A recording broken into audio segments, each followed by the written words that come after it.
Good morning my dear students. આજે આપણે મોલના દાખલા જોવાના છે, બરાબર?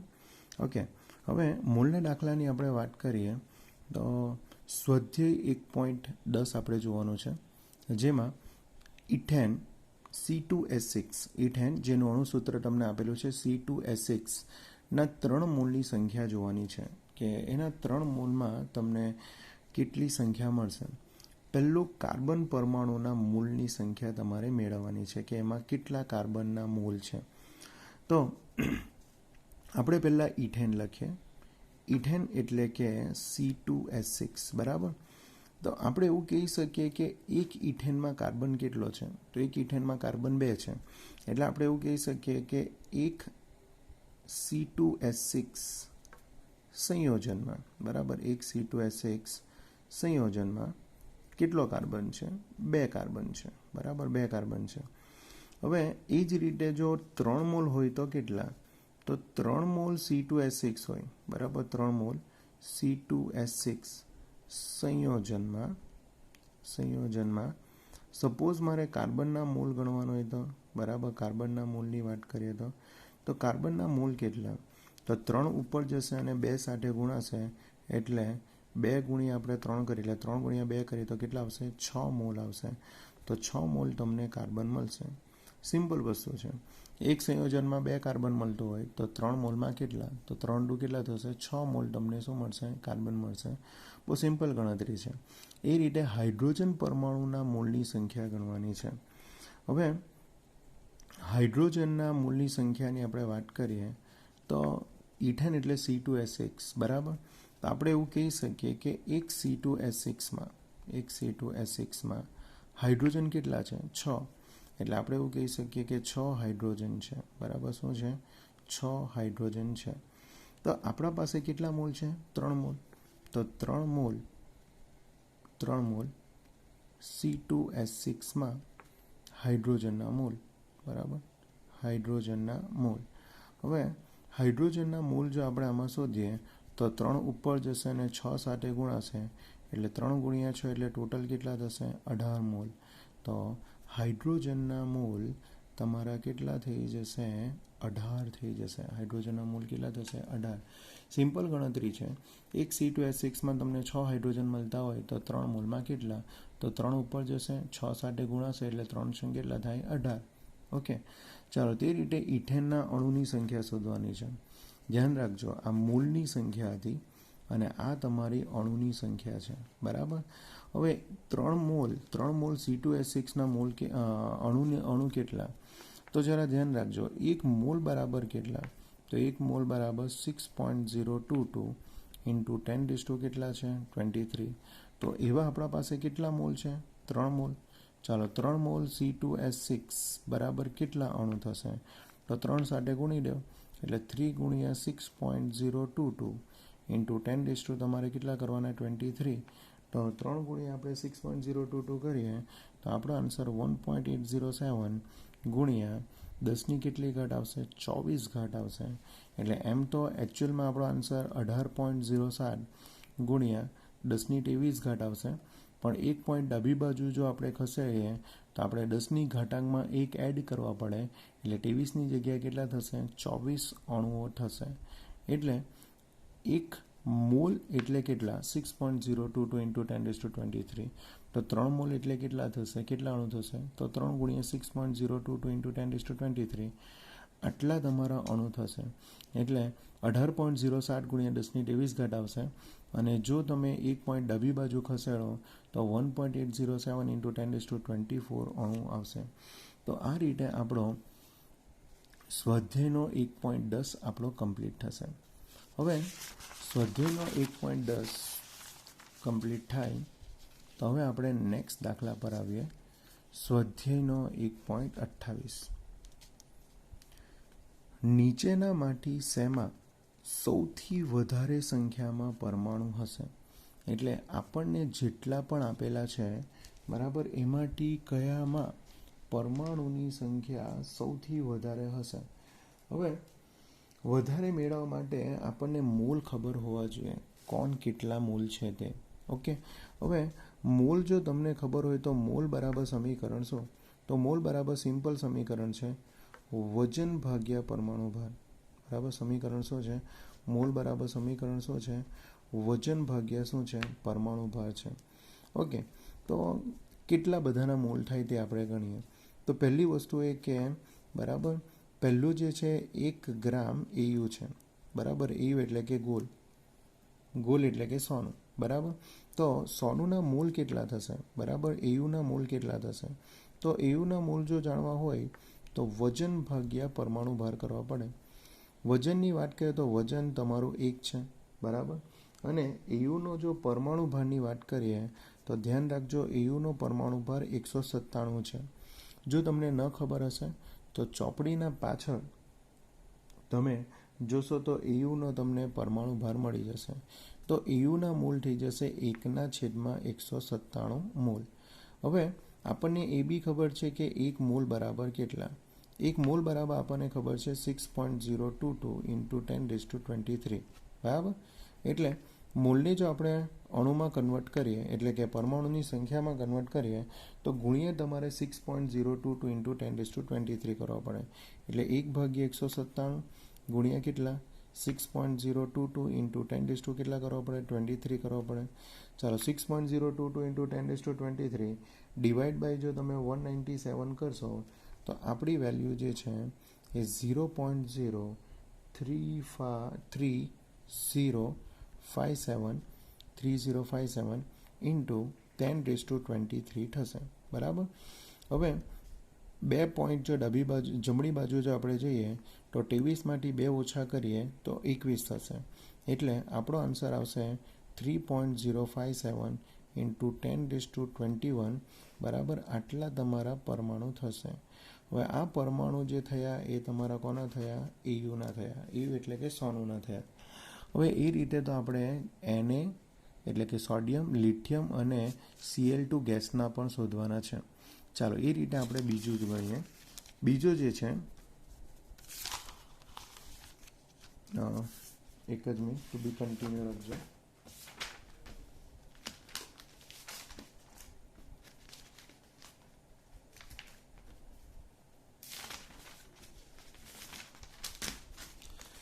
ઓકે, હવે બીજું જે છે એ બીજું આપણે 1 ગ્રામ સોડિયમ માટે શોધવાનું છે, બરાબર. બીજું આપણે કોના માટે શોધવાનું છે? 1 ગ્રામ આપણે કોના માટે શોધવાનું છે? સોડિયમ માટે શોધવાનું છે. તેના માટે સોડિયમના મોલ પણ આપણને ખબર હોવા જોઈએ. ઓકે, મોલ બરાબર આપણને તો ખબર છે કે વજન ભાગ્યા શું છે? પરમાણુ ભાર. ચાલો, એ પ્રમાણે આપણે સોડિયમના મોલ ગણીએ, એટલે કે Na મોલ ગણીએ તો Na મોલ કેટલા થશે? તો Na નું વજન કેટલું છે? 1 ગ્રામ. અને પરમાણુ ભારની વાત કરીએ તો સોડિયમનો પરમાણુ ભાર છે 23, એટલે 1/23 મોલ થશે. અને 1 મોલ બરાબર આપણને ખબર છે, 1 મોલ બરાબર કેટલા? તો 1 મોલ બરાબર 6.022 ઇન્ટુ 10 કેટલા છે? 23. ઓકે, એટલે એ પ્રમાણે ગણીએ તો 1/23 ગુણ્યા કેટલા? 6.022 ઇન્ટુ 10⁻23 કરવા પડે. એટલે 6.022 ડિવાઈડ બાય તમારે કેટલા કરવાના? 23 કરો. તો 6.022 ડિવાઈડ બાય જો આપણે 23 કરીએ અને ગુણ્યા 10ની આપણે 23 કરીએ તો આપણો આન્સર જે છે 0.2618 ઇન્ટુ 10⁻23 આવશે. અને એક પોઈન્ટને જો આપણે જમણી બાજુ લઈ જઈએ તો 2.618 ગુણ્યા 10⁻22 પરમાણુ આવશે. તો સોડિયમના પરમાણુની સંખ્યા તમારી થશે 2.618 ગુણ્યા 10ની કેટલી ઘાત થશે? 22 થશે. તો આપણે બીજું શોધ્યું. ચાલો, તે રીતે આપણે ત્રીજું જો આપણે શોધવાનું હોય તો ત્રીજું આપણે 1 ગ્રામ લિથિયમનું શોધવાનું છે. 1 ગ્રામ કોનું શોધવાનું છે? લિથિયમનું. હવે સેમ લિથિયમના મોલ જો આપણે ગણવાના હોય તો લિથિયમના મોલ બરાબર વજન ભાગ્યા પરમાણુ ભાર. વજન તમને આપેલું છે 1 ગ્રામ, બરાબર. અને લિથિયમ 3Li7, તો લિથિયમનો પરમાણુ ભાર કેટલો છે? 7. તો 1/7 કેટલા થશે? 7 મોલ થશે. હવે આ મોલને જો આપણે શું કરીએ? પરમાણુની સંખ્યામાં કન્વર્ટ કરવું હોય તો 1 મોલ બરાબર કેટલા? 6.022 ઇન્ટુ 10 કેટલા છે? 23. એટલે 6.022 ડિવાઈડ બાય આપણે 7 કરવાના રહેશે. જો ડિવાઈડ બાય 7 કરીએ તો આપણો આન્સર 0.0 8604 આવશે. 8604 ઇન્ટુ 10 કેટલા થશે 23. જે મેં એક પોઈન્ટને જમણી બાજુ લઈ લઈએ તો આપણો આન્સર આવશે 8.604 ઇન્ટુ 10 કેટલા 22 પરમાણુ આવશે. ઓકે, 22 પરમાણુ આવશે. તો આ તમારું થઈ ગયું લિથિયમનું. હવે તમારે છેલ્લું જો ગણવાનું હશે તો છેલ્લું તમારે ક્લોરીનનું ગણવાનું છે. બરાબર, 1 ગ્રામ Cl2. જરા ધ્યાન રાખજો, 1 ગ્રામ શું છે Cl2. હવે Cl2 અણુ છે. બરાબર, એટલે Cl2 અણુ જો હોય તો Cl2ના જો તમારે મોલ જો ગણવાના હોય તો તમારે ધ્યાન રાખજો વજન ભાગ્યા અણુભાર કરવાના રહેશે. વજન ભાગ્યા શું કરવાનું રહેશે? અણુભાર. વજનની વાત કરીએ તો વજન તો 1 ગ્રામ છે. હવે એક ક્લોરીનનું વજન છે 35.5, પર એવા આપણા પાસે કેટલા છે 2. તો 35.5 વત્તા 35.5 કરો તો કેટલા થશે 71 થશે. 35.5 વત્તા 35.5 એટલે કેટલા થશે 71. એટલે 1/71 એ તમારા શું થશે Cl2ના મોલ થશે. હવે એ મોલને જો તમારે બરાબર પરમાણુની સંખ્યામાં જો કન્વર્ટ કરવું હોય તો એક મોલ બરાબર કેટલા 6.022 ઇન્ટુ 10⁻23. એટલે તમારે 6.022 ભાગ્ય કેટલા કરવા પડશે 71 કરવા પડશે. તો આ તમારા અણુની સંખ્યા આવશે. આ તમારા કેના આવશે અણુની સંખ્યા. પણ જો મારે પરમાણુની સંખ્યા જો શોધવી હોય તો Cl2માં પરમાણુ કેટલા છે 2. એટલે જો મારે પરમાણુ શોધવા હોય તો 1/71 ગુણ્યા 6.022 ઇન્ટુ 10⁻23 અને એક અણુમાં 2 પરમાણુ છે એટલે ગુણ્યા 2 કરીશ તો અણુની જગ્યાએ શું મળશે પરમાણુ મળશે. ઓકે, હવે 6.022 ગુણ્યા 2 ભાગ્ય તમારે 71 કરવાના રહેશે. તો આપણો આન્સર 0.1697 ઇન્ટુ 10⁻23 આવશે. 0.1697 ઇન્ટુ 10⁻23 આવશે. જો એને આપણે બરાબર એક પોઈન્ટ ડાબી બાજુ જો લઈ લઈએ તો 1.697 ઇન્ટુ 10 કેટલા આવશે 22 આવશે. ઓકે, તો આ રીતે જો જોઈએ તો આપણને દરેકના મૂલ મળ્યા. હવે એમ જો આપણે છેલ્લા બધા જો જોઈએ તો આ 10⁻22 મૂલ છે, આ બી 10⁻22 મૂલ છે અને આ બી કેટલા પરમાણુ છે. આ બી 10⁻22 પરમાણુ છે, આ બી 10⁻22 છે, આ બી 10⁻22 છે. પણ સૌથી વધારે કોણ છે લિથિયમ. લિથિયમની વેલ્યુ કેટલી છે 8.604 છે, જે સૌથી વધારે છે. તો સૌથી વધારે પરમાણુની સંખ્યા કોની થશે લિથિયમની થશે. લિથિયમની પરમાણુની સંખ્યા થશે 8.604 ઇન્ટુ 10⁻22 પરમાણુ. એટલે છેલ્લે આપણે લખી શકીએ કે લિથિયમમાં પરમાણુની સંખ્યા આપેલ પૈકી સૌથી વધુ છે. બરાબર, તો આ રીતે આપણો બીજો દાખલો કમ્પ્લીટ થશે. ધ્યાન રાખજો બરાબર, જ્યારે પરમાણુની સંખ્યા શોધવાની હોય તો એના પહેલાં તમારે મોલ શોધવાના અને એક મોલ એટલે 6.022 ઇન્ટુ 10⁻23 એટલે એના વડે તમે ગુણી દેવ તો તમને એટલા પરમાણુ મળી જશે. ઓકે, ચાલો હવે આપણે નેક્સ્ટ દાખલા ઉપર જઈએ. ઓકે, નેક્સ્ટ દાખલો જે છે એ સ્વાધ્યાયનો 30મો દાખલો છે. સ્વાધ્યાયનો કયો દાખલો છે 30મો દાખલો છે, જેમાં 12C પરમાણુનું દળ ગ્રામમાં કેટલું હશે એ આપણે શોધવાનું છે. એટલે 12C પરમાણુનું દળ આપણે શોધવાનું છે. ધ્યાન રાખજો આ 12C કાર્બન જે છે એનું પરમાણ્વીય દળ કેટલું, તો એનું પરમાણ્વીય દળ જો તમે જોશો બરાબર ચોપડીના પાછળના પેજમાં આપેલું જ છે. કેટલું આપેલું છે 12 ગ્રામ પર મોલ આપેલું છે. શું આપેલું છે 12 ગ્રામ પર મોલ. હવે 12 ગ્રામ પર મોલ એટલે કે એક મોલનું વજન એક મોલ 12C કાર્બનનું વજન કેટલું, તો 12C કાર્બનનું વજન છે 12 ગ્રામ. બરાબર, હવે એક મોલમાં કેટલા પરમાણુ આવે તો આપણને ખબર છે 6.022 ઇન્ટુ 10⁻23 આવે. તો 6.022 ઇન્ટુ 10⁻23 12C કાર્બનનું વજન બરાબર કેટલું છે 12 ગ્રામ છે. બરાબર, વજન કેટલું છે 12 ગ્રામ. તો મને તો એક પરમાણુનું જોઈએ, તો એક પરમાણુનું એટલે કે એક 12C પરમાણુનું વજન કેટલું. બરાબર, એક 12C પરમાણુનું જો આપણે વજન શોધીએ તો વજન કેટલું આવશે, તો એક ઉપર જશે 6.022 ઇન્ટુ 10⁻23 નીચે જશે અને 12 એના સાથે ગુણાશે.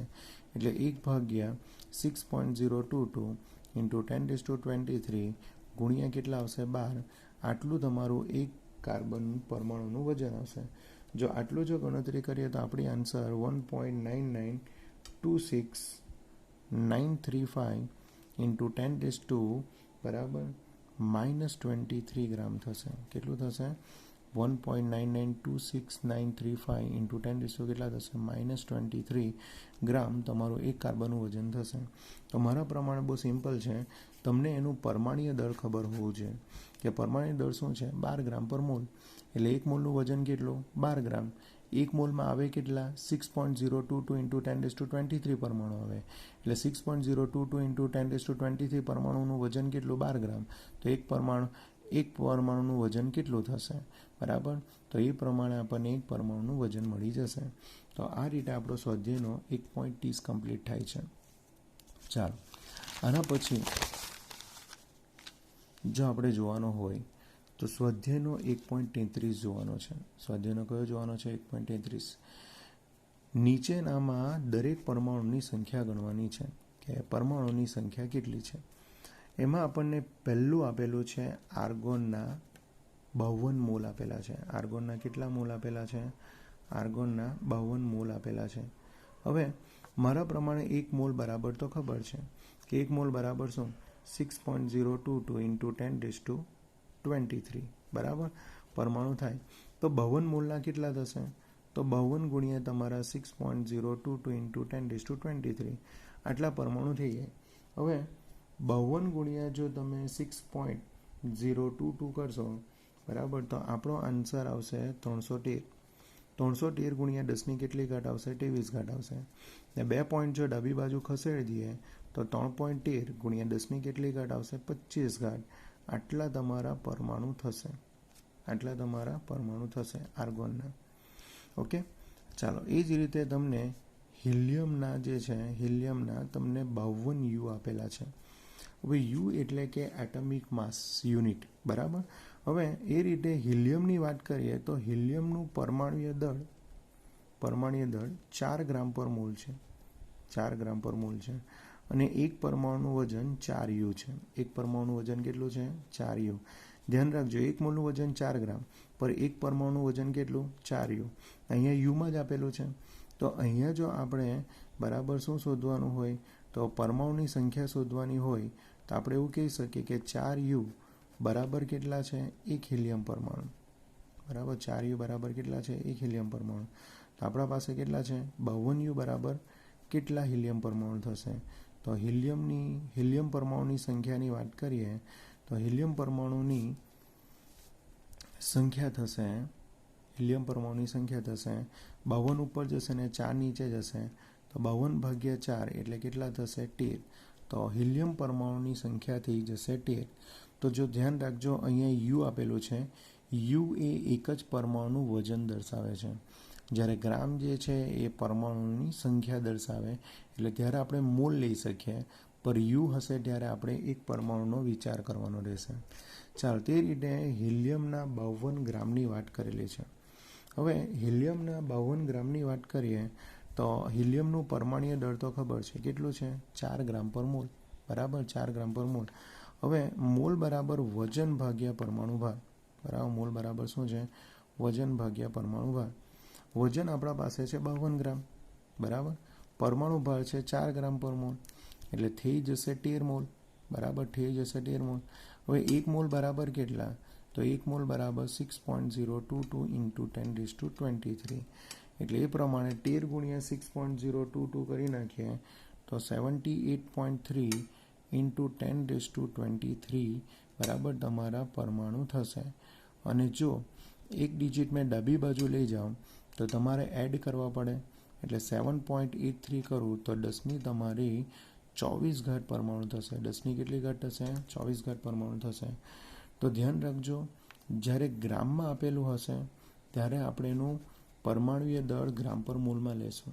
પણ જ્યારે યુમાં આપેલું હશે ત્યારે આપણે એક પરમાણુના દળ પ્રમાણે આપણે જઈશું. ઓકે, તો આટલી વસ્તુ તમને ખબર પડી જવી જોઈએ કે યુ એટલે તમારું એક પરમાણુનું અને ગ્રામ પર મોલ એટલે કે એક મોલ પરમાણુનું વજન છે. Okay, I hope you can understand these 3 numerical very well. If any doubt come, please inform me by message or by call. Thank you very much. Bye.